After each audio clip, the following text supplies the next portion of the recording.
Hello everyone, good morning to all of you and welcome back to my channel. आज है 12 जुलाई और 12 जुलाई से related जितने भी इंपॉर्टेंट क्वेश्चन हैं उन सभी को इस वीडियो में कवर करेंगे।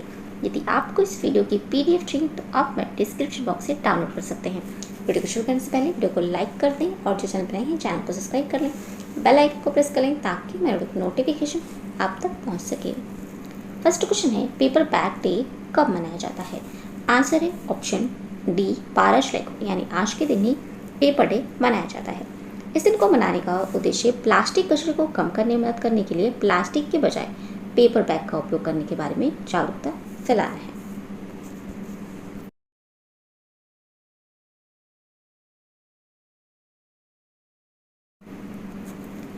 बारह जुलाई को ही मनाया गया है राष्ट्रीय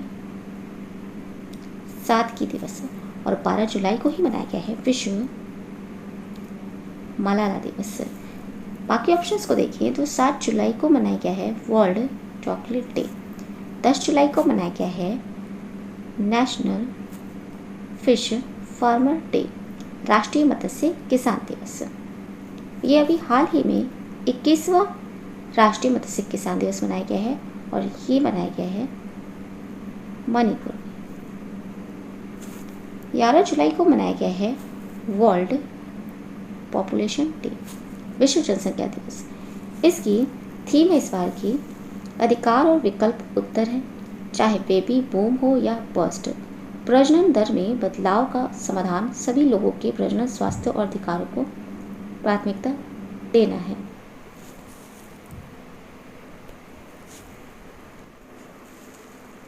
हाल ही में आगामी टोक्यो ओलंपिक खेलों के लिए पहले भारतीय जूडो के रूप में किसे चुना गया है? आंसर है ऑप्शन बी, पवन सिंह को टोक्यो ओलंपिक खेलों के लिए पहले भारतीय जूडो के रूप में चुना गया है। पवन सिंह ये भारतीय राष्ट्रीय राइफल संघ NRAI के संयुक्त महासचिव हैं और ये पुणे में बालेवाड़ी में गन फॉर ग्लोरी शूटिंग्स अकादमी के संस्थापक और निदेशक हैं। इसमें टोक्यो ओलंपिक में 26 जूरी सदस्य ओलंपिक में भाग लेंगे, जिनमें से 6 जापान से और बाकी अन्य देशों से होंगे।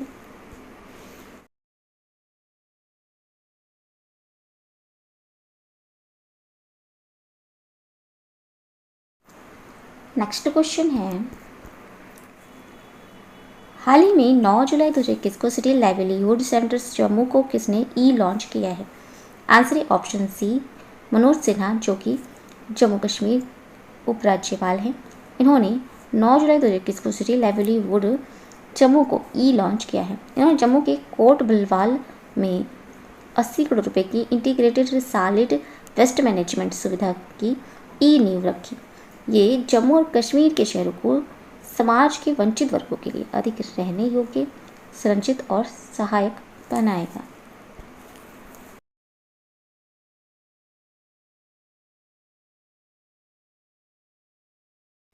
नेक्स्ट क्वेश्चन है, हाल ही में स्टीफन लॉफेंस को संसद द्वारा फिर से किस देश के प्रधानमंत्री के रूप में चुना गया है?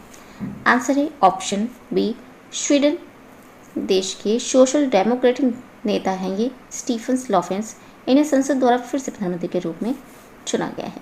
स्वीडन में प्रधानमंत्री तब तक शासन कर सकते हैं जब तक कि उनके खिलाफ संसदीय बहुमत ना हो और उनके खिलाफ न्यूनतम 175 वोट ना हो।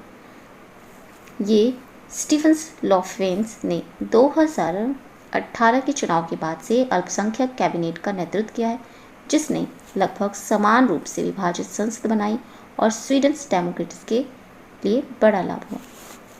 Sweden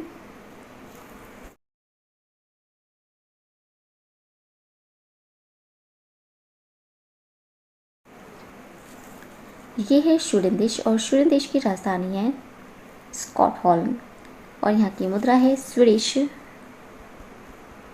corona. नेक्स्ट क्वेश्चन है, हाल ही में एरियल हैनरी को किस देश के नए प्रधानमंत्री के रूप में चुना गया है?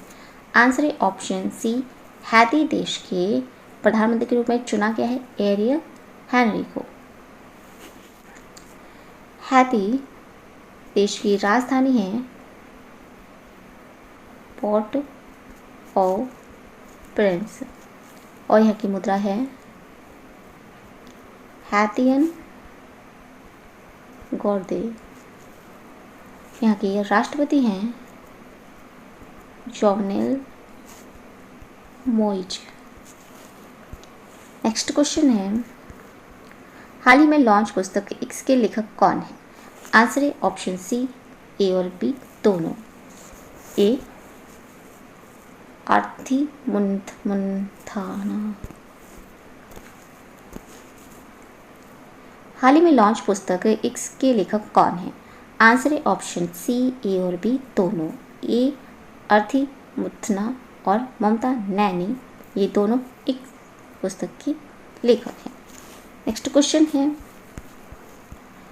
हाल ही में विदेश मंत्री एस जयशंकर किस देश की 2 दिवसीय यात्रा पर गए हैं? आंसर है ऑप्शन सी जॉर्जिया देश की 2 दिवसीय यात्रा पर गए हैं भारत के विदेश मंत्री एस जयशंकर। नेक्स्ट क्वेश्चन है, हाल ही में भारत के रेलवे मानचित्र में कौन सा राज्य शामिल हुआ है जिसके रेलवे स्टेशन वैंगनचन पावर रेलवे स्टेशन पर पहुंच गई है?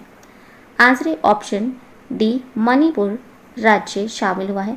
ये असम के सिलचर रेलवे स्टेशन से एक यात्री ट्रेन राजधानी एक्सप्रेस परीक्षण के लिए मणिपुर के वैंगनचन पावर रेलवे स्टेशन पर पहुंच गई है, जिसने राज्य को भारतीय रेलवे के मानचित्र में शामिल किया है।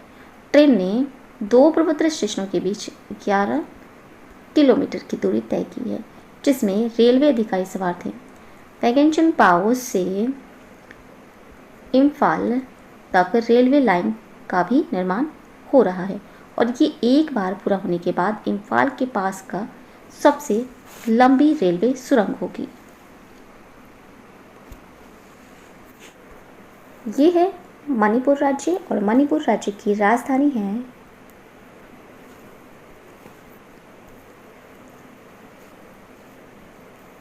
मणिपुर राज्य और मणिपुर राज्य की राजधानी है इम्फाल। इसका गठन किया गया था 21 जनवरी 1972 में। यहाँ के मुख्यमंत्री हैं एन वीरेन सिंह और राज्यपाल हैं नजमा हेपतुल्ला। और यहाँ के मुख्य न्यायाधीश हैं गोरू वेंकट।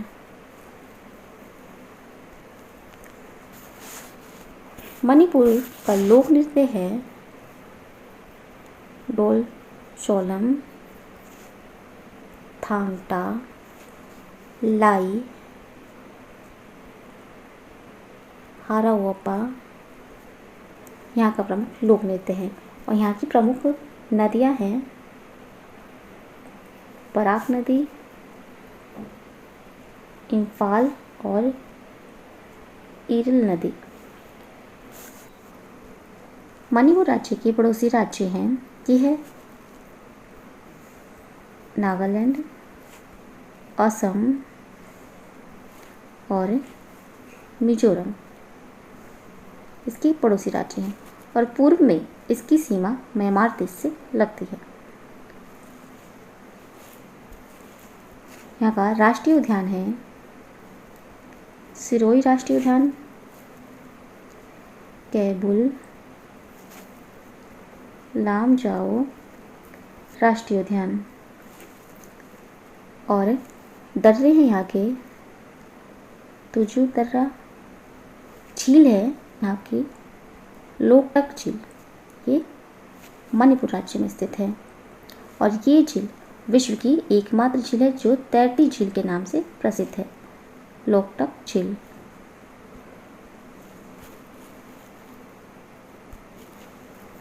नेक्स्ट क्वेश्चन है, हाल ही में किस बैंक का श्याम श्रीनिवासन को 3 साल की अवधि के लिए ऋणदाता के प्रबंध निदेशक और मुख्य कार्यकारी अधिकारी एमडी और सीईओ के रूप में फिर से नियुक्त करने के लिए आरबीआई की मंजूरी मिली है?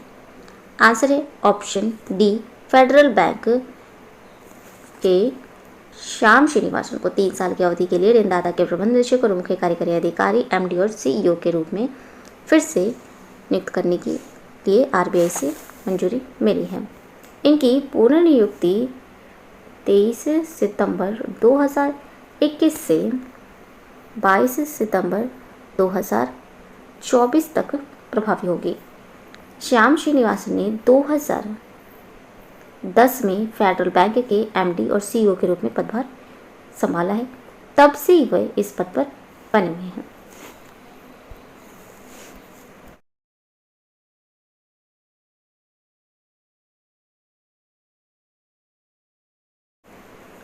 फेडरल बैंक का हेडक्वार्टर है अलुवा, केरल में, और इसके संस्थापक हैं के.पी. ऑर्मिस।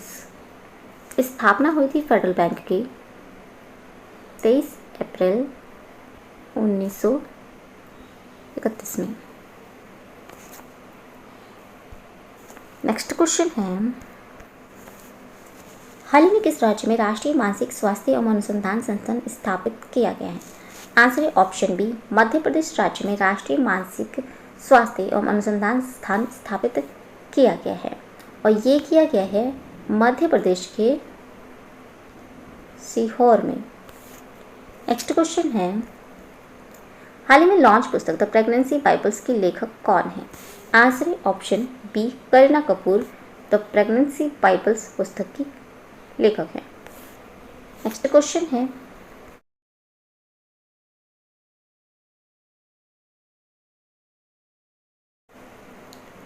हाल ही में इंटरनेशनल एर्गोनॉमिक्स एसोसिएशन ने मानव कारकों और एर्गोनॉमिक्स मुद्दों में अनुसंधान के लिए 2020 आईईए किंग फॉर्स पुरस्कार से किसे सम्मानित किया गया है?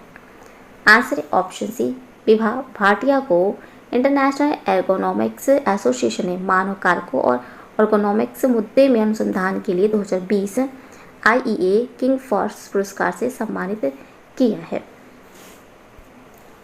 तो ये थे आज के इंपॉर्टेंट करंट अफेयर्स। अगर ये वीडियो अच्छा लगा हो तो प्लीज़ हमारे चैनल को लाइक, शेयर एंड सब्सक्राइब जरूर करें।